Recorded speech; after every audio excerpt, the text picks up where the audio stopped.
सी, तो आप कहेंगे where C is proportionality constant. क्या है? Proportionality constant named as capacitance. तो याद रहेगी ये बात कि C को क्या नाम दिया गया? कैपेसिटेंस। क्या नाम है? कैपेसिटेंस। तो C हो गया भाई कैपेसिटेंस। आइए कैपेसिटेंस को अब हम डिफाइन करते हैं। ठीक है, हाँ जी, यहां पे लिखने लगा हूं capacitance.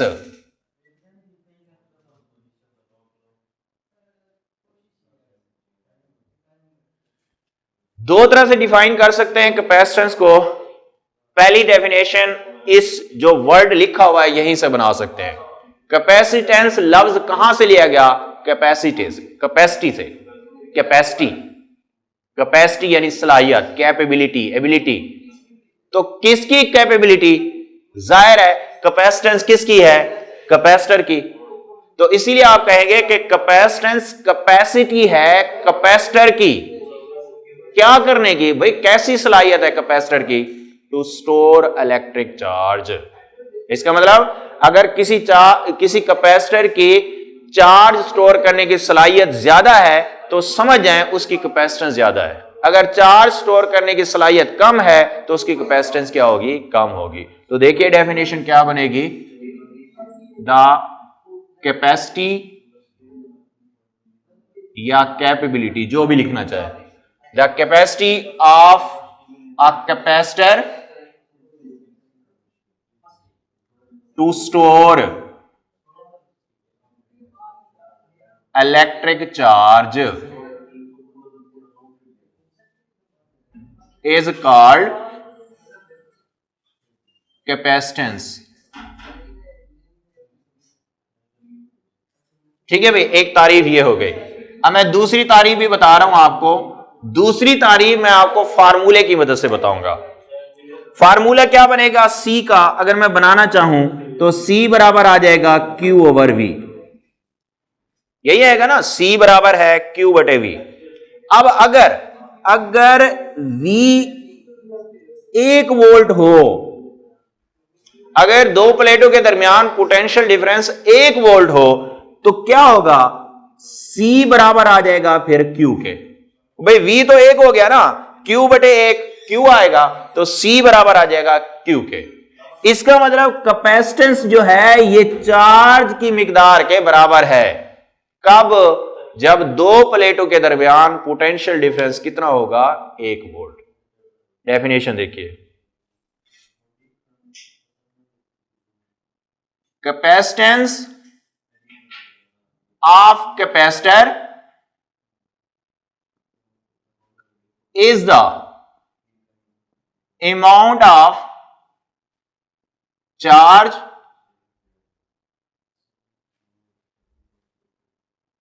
that raises the potential difference of 1 volt किनके दरमियान? Between the plates of capacitor।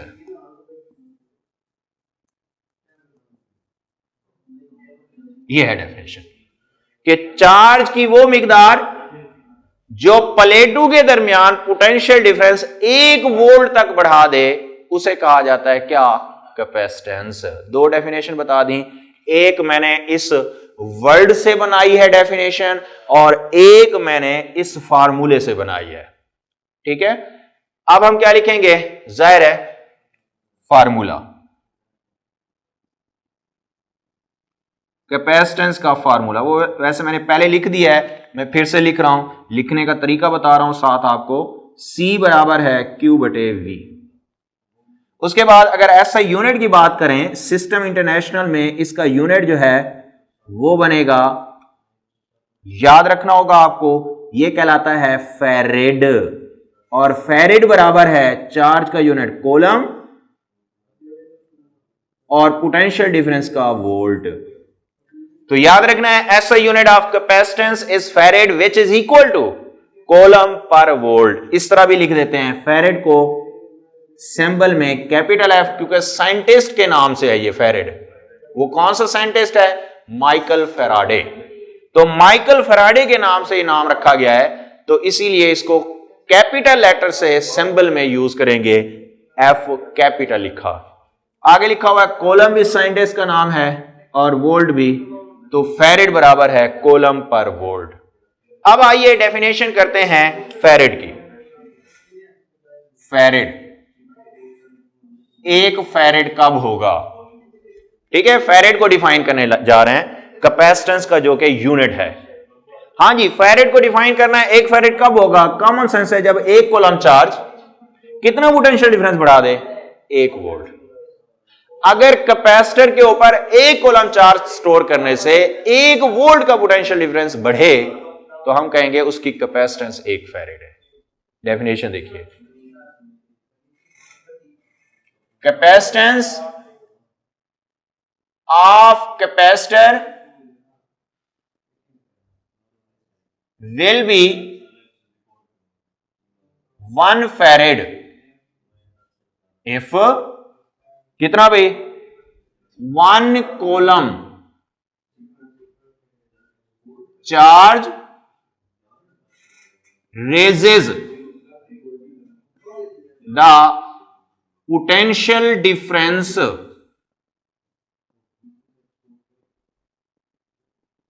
of, हाँ जी, कितना पोटेंशियल डिफरेंस? 1 volt, 1 volt.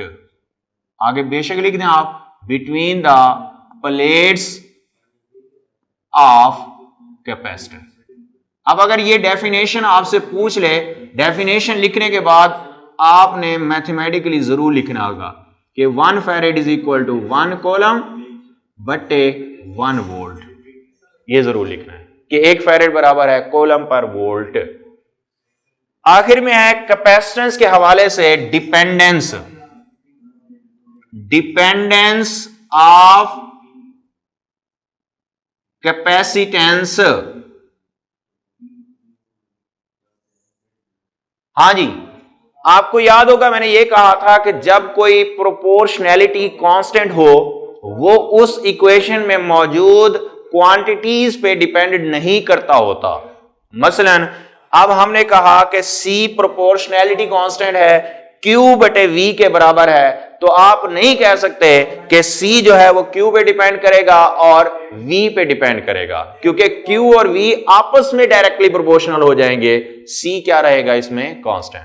तो C यानी प्रोपोर्शनैलिटी कांस्टेंट का इन्हिसार किन बातों पे होगा? देखिए, 2 बातों पे। नंबर 1, जियोमेट्री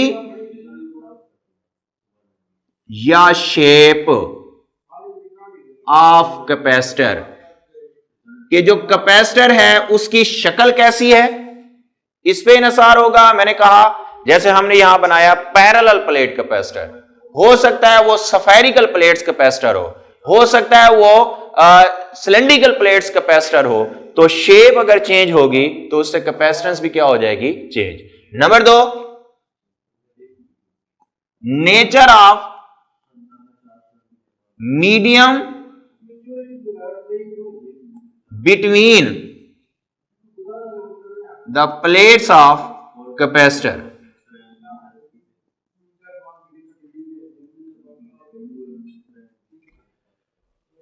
ये जो कैपेसिटर की प्लेटें हैं, इनके दरमियान मीडियम कौन सा है?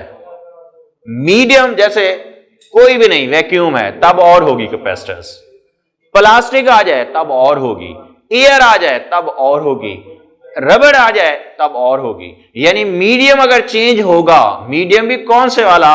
मीडियम जो इंसुलेटर हो, जिसको डाई इलेक्ट्रिक कहा जाता है। याद रखिए, कैपेसिटर की प्लेटों के दरमियान मीडियम डाई इलेक्ट्रिक होगा, और डाई इलेक्ट्रिक क्या है? इंसुलेटर है, पहले बता चुका हूं आपको। तो इंसुलेटर अगर आप चेंज करेंगे उससे कैपेसिटेंस क्या हो जाएगी? चेंज हो जाएगी। ठीक है भाई, ये था हमारा लेक्चर कैपेसिटर के हवाले से। बज़ाहिर टेक्स्ट बुक में आप जाएंगे तो आपको वो छोटे से जो है वो टॉपिक लगेगा लेकिन एक्सप्लेनेशन इसकी कुछ ज्यादा हो जाती है। तो ये था कैपेसिटर के हवाले से। नेक्स्ट टॉपिक जो है वो हमारा होगा इंशाल्लाह कैपेसिटेंस।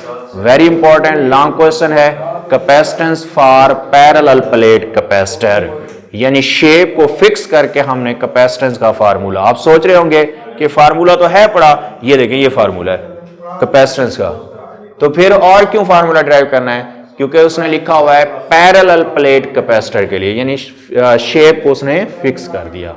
ठीक है, थैंक यू, अल्लाह हाफिज।